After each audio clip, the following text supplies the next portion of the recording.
I know that many people don't like the word rule, myself included, but we have to start somewhere. When it comes to dressing well, if we don't know how to dress for our body shape, no inspiration will make us look as good as the one who inspired us. Because it's really hard to know what works for us based on what we see on a model or in a hanger. That's why rules are important at the start. They work as a compass to guide us until we feel confident enough to break free from them when we're ready. So today I'm going to talk about 3 of the most important rules in styling. Hope you enjoy it.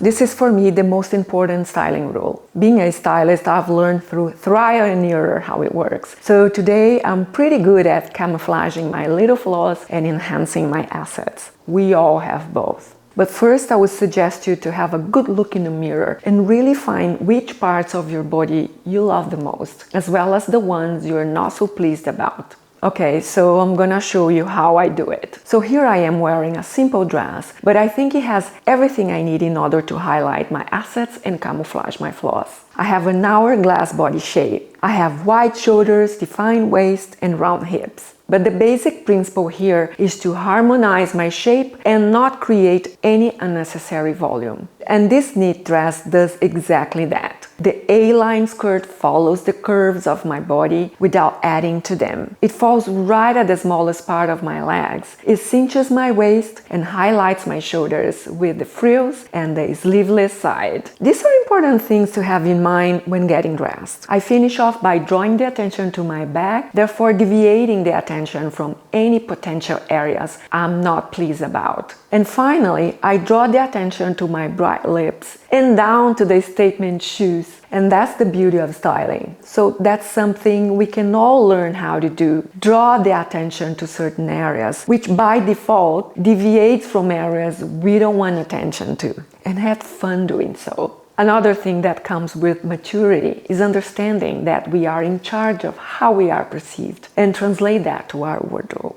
That's the reason why it's really important to know our bodies and follow some guidelines in order to make successful choices.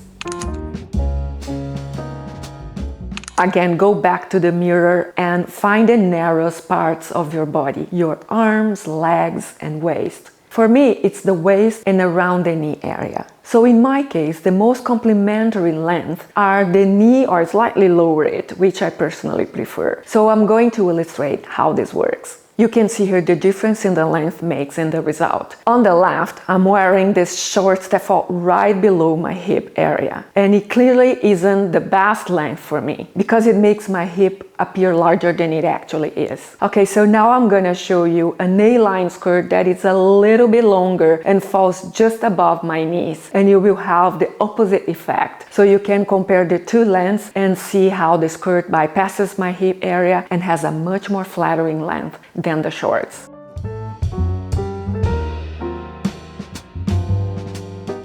And now I'm wearing something longer and it just keeps the wider part of my legs all together and falls just below my knee area, which is the thinnest part of my legs. It just makes all the difference and I don't even need to wear high heels for that.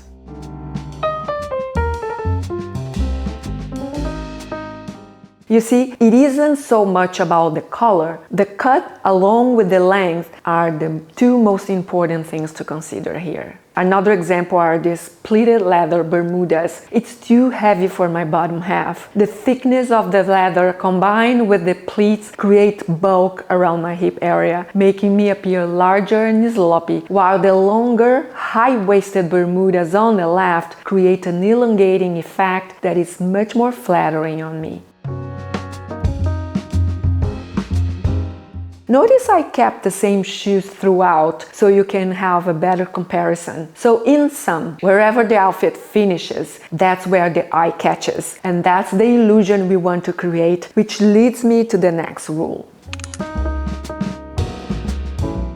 Alright, so now we're gonna talk about volume. Volume is important because you will determine if the correlation between the body parts is pleasing or not. And it takes a lot of body knowledge to get this one right. So start by thinking where you carry more weight, upper or lower body. I know that if I wear anything too boxy like this top in my upper half, it will hide my waist and now will appear bigger than I actually am. To make things worse, I paired it with crop pleated pants and flats. Everything here compresses my frame and overall I look boxy and shorter.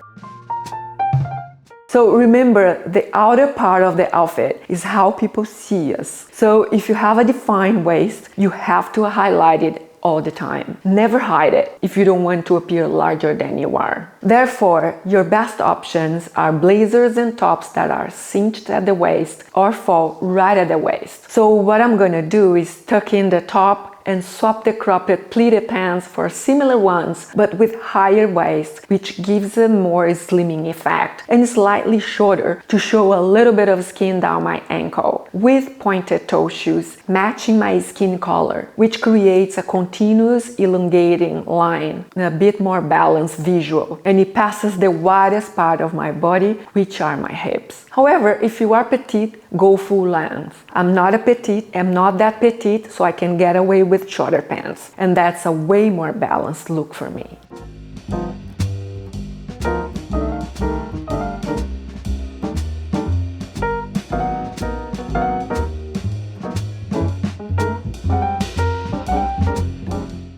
To be very honest, I don't have a lot of clothes that don't suit me, but it's fair to say that this dress isn't for me. The print is aging and too large, the shape is boxy, and it just doesn't flatter me much. The important tip here, when you don't like what you're wearing, is to realize why that is so. So the reason why I picked this dress is to show you why it's wrong for someone like me. Unless you are very skinny and tall, maybe it would flatter you. But if you have curves and are not so tall, that's not what you're looking for in a dress. First of all, it's shapeless, and finally the fabric is unforgiving around my tummy area. I think the only part that I like this dress is the cutout around my chest. But other than that, that's just a no-no.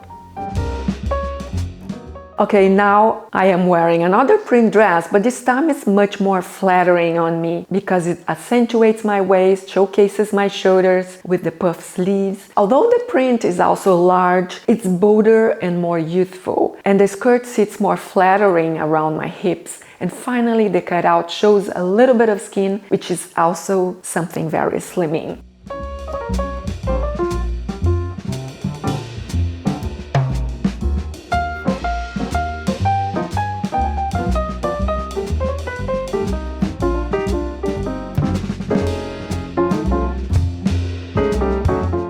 Okay, now another shapeless midi dress, and all you have to remember, if you have a pear body shape or hourglass, or you are petite, this is not the dress for you. But in this case, it's fairly easy to fix. So what I'm gonna do is just add a belt and show you the difference that it makes just by creating a bit of shape, and you actually show your curves. And that's much more slimming, especially when you're wearing shoes that match your skin tone, or a bit of heels, or a pointed toe that creates a continuous elongating line and show a little bit of skin in the right places. So that makes all the difference in styling. And lastly but not least, I'm showing you this amazing dress that does wonderful things for my body. Again, it's a very simple dress. What I love about it is that it really showcases my shoulders and accentuates my waist and follow my curves without adding unnecessary bulk. And it just falls right at the very slimmest part of my legs.